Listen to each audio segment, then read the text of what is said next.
Skeptics often claim that the accounts of Jesus in the New Testament are completely fictitious, and that the real Jesus, if he existed, would be nothing like the Jesus of the Gospels. Well, there's a good deal of evidence, of course, which shows that the Gospels really are reliable. And in this video, I'm going to look at just one line of reasoning, a slightly unusual one, which shows not only that Jesus existed as a real living person, but also that the New Testament provides a good description of his life and of his teaching. So if you want to subscribe and hit the notify button, off we go. The point is that many skeptics say that the accounts of Jesus in the New Testament were nothing to do with what actually happened. They were invented later on by Christians. There's a response to that, which is that no ancient writer would have invented anything at all like the Jesus of the Gospels. That the Jesus they would have invented would have been totally different. How do we know that? Well, we know that because we can read the kind of things that the people who opposed Christianity, who weren't Christians, said about Jesus. From that, we can see the kind of person that they thought Jesus or a hero or the Messiah should be like. So let's think about the timing for this. There's a chart there. It goes from the birth of Jesus thereabouts to 300 AD. And we're going to put in that various events. The resurrection of Jesus took place somewhere around 30 AD, and the Gospels are written somewhere between 50 AD and probably 66 AD. Certainly they're complete before 70 AD. So somewhere in that bit we've got the Gospel descriptions of Jesus. We're going to look a little bit later than that. We're going to look at Philostratus's writings about Apollonius of Tyana. We're going to look at Celsus, who opposed Christianity. We're going to look at Lucian of Samosata, who wrote a satire which involves Christians. And finally, we're going to look at what the Jewish people were saying about it from another document from the 2nd century, about 150 AD, which is a dialogue with Trypho by Justin Martyr. And the Greek philosophers propose alternatives to Jesus. They say Jesus would have been better if. The Jewish one, they say, well, Jesus doesn't fit the picture of the Messiah because. Let's look at them individually. So we start off looking at Philostratus. Philostratus wrote a life of a philosopher by the name of Apollonius of Tyana. He wrote it in about 220 AD, and he was commissioned to do this by Roman Empress Julia Domna, mother of Caracalla, and she wanted him to do this because she wanted a really good alternative to Jesus. Too many people were being Christians, in her opinion, and she wanted to show them that there was a better alternative to Jesus, and that the person she chose as a better alternative was a man called Apollonius of Tyana. He lived 1st century. He was a Pythagorean philosopher. He probably died just before 100 AD. So Philostratus is writing a life of Apollonius about 120 years, maybe a little more than that, after Apollonius died. So a lot longer than the gap between the Gospels and the resurrection. And in fact, there are all sorts of problems with it as an accurate document in terms of things like geographical mistakes and mistakes of descriptions of places and so on. Apollonius, well, he is Pythagorean.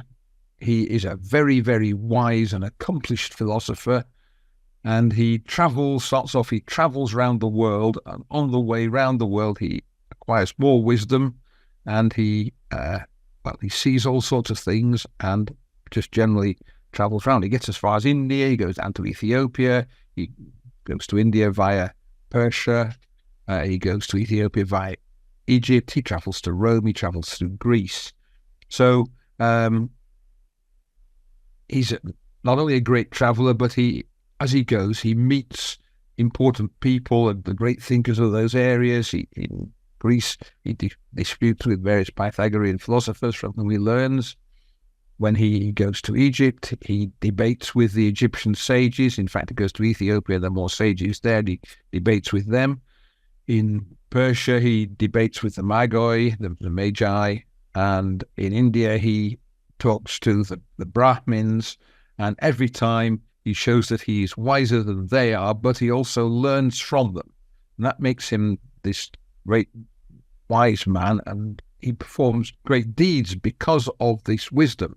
Wisdom allows him to develop ideas that he wouldn't otherwise be able to do, and hence to save people and generally improve the lot of the people he's with. So he does things like he stops wars by counsel, or he prevents epidemics, again, by knowing the right herbs to stop the diseases and how to treat them. What he's doing is not done by the power of God. What he does is he does hugely great deeds. He's a hero. He travels great distances. He's a traveling hero. He has status. He's a philosopher that other philosophers think is wonderfully wise. He debates with the greatest, and he usually wins the debates where there's a difference in ideas. He doesn't work by God's power. He works by wisdom, but he manages to do things that are of great moment in the world. He doesn't just heal a few people. He stops an epidemic. He doesn't just make people behave better. He stops wars. He is an amazing power in the world. And that is what the pagans of the day, Julia Domna and her entourage, wanted people to take over instead of Jesus, because they thought that was more attractive than Jesus. This, by the way, is possibly a statue of Apollonius. Not clear that it is. It could be somebody else, but it's thought that that's probably Apollonius of Tyana. And here's the what they're looking for. This is what we want in this great hero. He's got to have high status. He's born to an aristocratic family, so that it's acceptable everywhere. What he does has great political significance. He is wise, and his wisdom allows him to do tremendous things. And in the end, he's recognized by important people. Admittedly, one of them is the Emperor Domitian, who has him put to death, possibly, although generally it's thought that he escaped from that and died naturally later on. And this account of Apollonius is intended to show him as better than Jesus. But he is the archetypical Greek philosophical hero. This is, if Greek was making it up, this is how they would make a story of a great person that they'd made up. He wouldn't be like Jesus. He'd be like Apollonius. Another example, Celsus. He's writing a little bit earlier than Philostratus. He's a 2nd century philosopher, and he's writing to try and rubbish Christianity. And he writes a book which is called The True Word, Logos Aletheis. And unfortunately, we haven't got it written to provide a philosophical answer to Christianity. We haven't got it. But what we do have is a book written by the Christian writer Origen, who writes somewhat later, about 240, thereabouts, and he writes a criticism of what Celsus put in his book. And he does it by writing out the paragraph from Celsus and then putting a commentary after that showing why Celsus is wrong.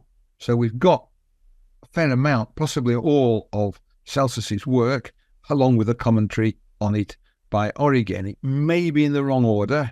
Origen may not have written it out in the order that Celsus did, and there may be other bits of it Origen didn't comment on, but we've got a fair chunk. We know what Celsus is saying about Christianity. And Celsus says you can't really believe in Jesus because he doesn't do the right things. He says Jesus, well, he's He's born in an obscure part of the empire to a family of just artisans and nothing particular. You can't expect such a person to achieve anything. He should be an aristocrat, says Celsus. The disciples, they were of low status as well. They have no account. They ought to be noble philosophers, but in fact they're fishermen and the peasants and even tax collectors, for goodness sake. And Celsus doesn't approve of that. He should have an entourage of noble philosophers who hang on his word and learn his philosophy. Instead, you've got a load of low-status people who don't really understand what they're being told. The miracles of Jesus, Celsus disapproves of those. They're just healings, he said. A few poor people get healed. Well, if you go to a market in Egypt, there'll be lots of people there promising to sell you cures of almost anything. Jesus, all right, might be a bit more effective, but it's the same sort of idea. Nothing politically significant in what Jesus does, he says. He doesn't overturn empires. He doesn't stop great epidemics. He just heals a few poor people. One of the points that Celsus is really interested in is that Jesus was betrayed by one of his disciples. And he says that the disciples should have been afraid of Jesus. He should have been a fearsome character, should have had such authority and be so scary that no one would dare to betray him. But Judas did. Jesus suffered. Well, he says the Son of a God should overcome suffering as a matter of course. He shouldn't suffer at all. But if someone does threaten him with suffering, he should just simply overcome it. And finally, Jesus died and was raised from the dead. And Celsus says, gods don't die. Demigods don't die.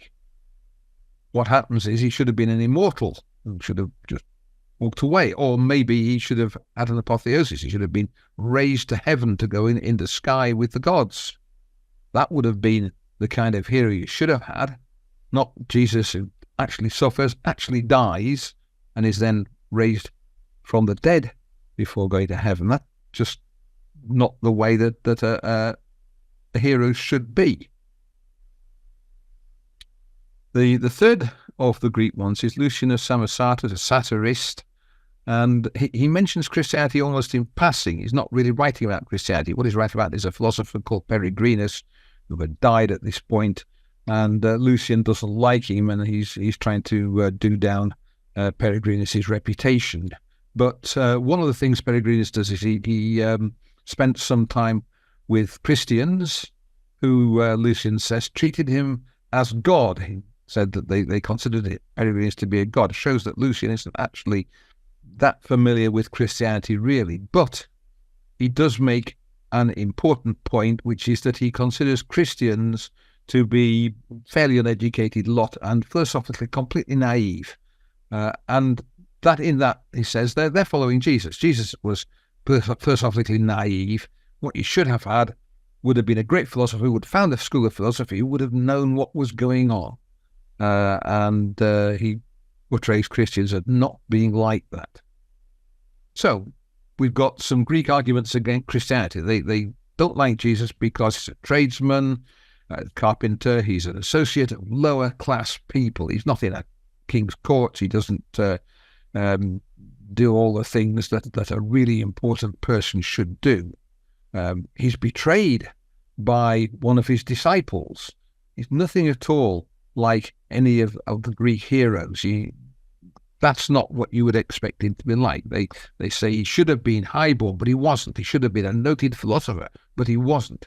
He should have been a political figure, but he wasn't. He should have been recognized by rulers. He should have been invited everywhere. He should have traveled the world and talked to philosophers. He didn't do any of that. So no Greek invented Jesus, because if they had invented Jesus, they would have invented a different Jesus. Now, looked at the case for against a Greek invention. Have I made a significant point here? Let's know what you think in the comments. Let's think now about Jewish object.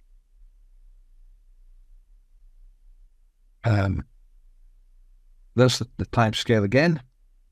And what we've got here is a dialogue with Trypho by a chap called Justin Martyr, a Christian writer. It's a bit debatable whether this is a record of a real dialogue. If you read it, it's more like a monologue against Trypho rather than a dialogue. Trypho occasionally gets a word in edgeways, but Justin just walks really all over him. And Justin is making points to overcome what Trypho was, the Jew, what was saying. And just occasionally Trypho just pops in with another point. What you've got is Justin's answer to Jewish objections to Christianity, who were voiced by Trypho, but you can see what those objections are. And essentially, the objections are that Jesus is supposed to be the Messiah, but he didn't become the ruler of Israel. The Messiah is the promised king to come, and you'd expect the Messiah to take over and become the ruler of Israel and be accepted by the Jews as their ruler. But Jesus didn't, in fact, do that. He didn't become the ruler of Israel. So Trypho is expecting that Messiah will be a mighty ruler, and Jesus doesn't fit that. And the second point is that Jesus died on the cross, and Trypho says, well, Messiah wouldn't be that vulnerable. He wouldn't die. Messiah is going to rule the world forever. How can he die if he's doing that? And Trypho doesn't realize that there are two comings of Jesus. One way he dies and is raised, goes to heaven, and then comes back later on. And Trypho sort of summarizes that by saying that Jesus didn't fulfill the prophecy of the Old Testament, and Justin tries to show that he did, although Justin's arguments are very weird from a modern point of view. So Trypho has got this idea of a Messiah who will come, who will become king in Jerusalem, and will then spread his rule to cover the whole world. He'll defeat the Romans, he'll defeat the Persians, he'll defeat everybody, and he will rule the world according to the law of God. And one day Jesus will return and he will rule the world. So it's not completely wrong. But he hasn't got this idea that there's a first coming where Jesus dies on the cross and is raised from the dead.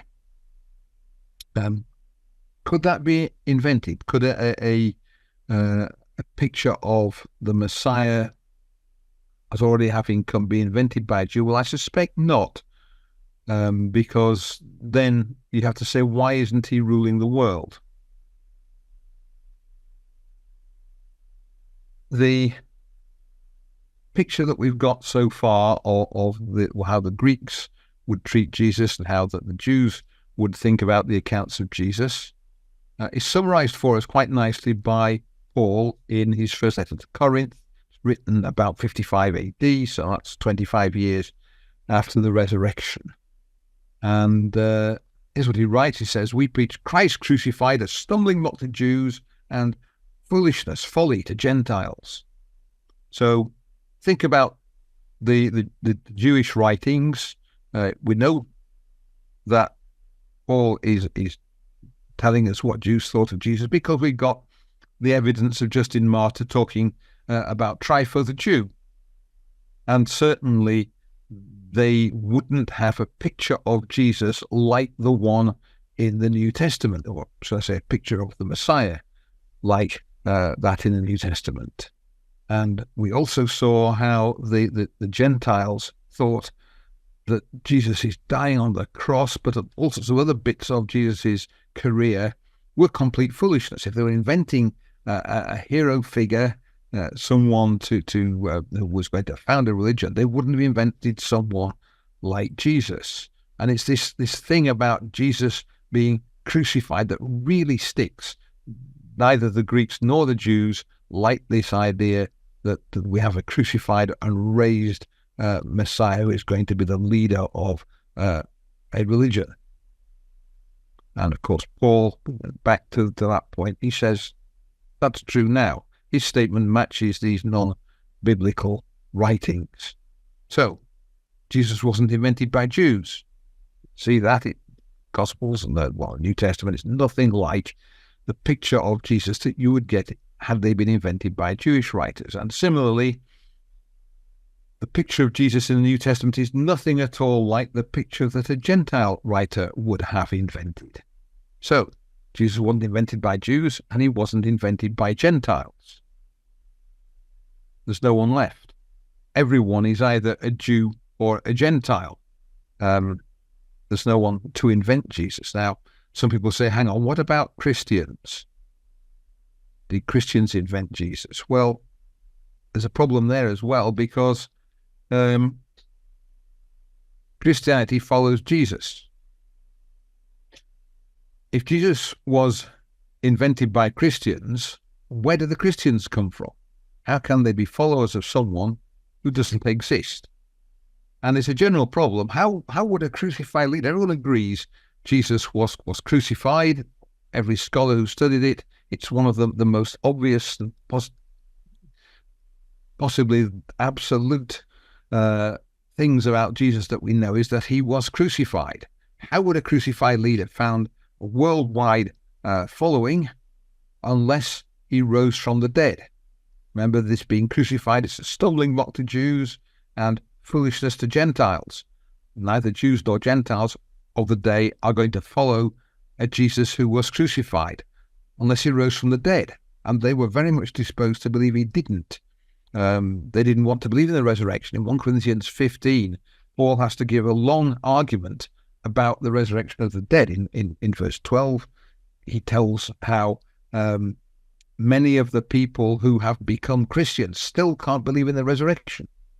And in Acts 17, we find Paul in Athens, and he is talking about Jesus, and he mentions that he was raised from the dead, and immediately the people who've been listening to him to that point laugh at him and kick him out, basically, and not listen to a man who talked about foolishness like that. Jesus wasn't invented by Jews, and he wasn't invented by Gentiles. He certainly wasn't invented by Jews. If you read the gospel, what the Gospels say about the Pharisees and the Sadducees, the people who were the important people in Israel at the time, you can see they're definitely not Jewish documents. No Jewish authority, the figure, is going to invent those sayings that we find in the Gospels. So, conclusion. The ancient world invented Jesus, he would have been completely different from the Gospels or the New Testament in general. You wouldn't have had a Jesus like the one we get in the New Testament. The Gentiles would have invented someone like Apollonius of Tyana, great traveller, noble birth, great philosopher. The Jewish expectation of Messiah would simply fall over because there wasn't a ruler who conquered the world who was the Jewish king in Jerusalem. So they could have invented it either. Jesus wasn't invented. That means he's real. And it's up to us to take account of that, to do something about it, because if Jesus is real, then he's a very important person indeed. So, I hope you enjoyed that. If you did like it, then please press the like button. You can subscribe to the channel. You can look out for other videos, plenty of other videos on this channel about Jesus, about Bible, about the basic teachings of the gospel. So have a look out for those. We've got a website you can look at. And don't forget to subscribe, and may God bless you always.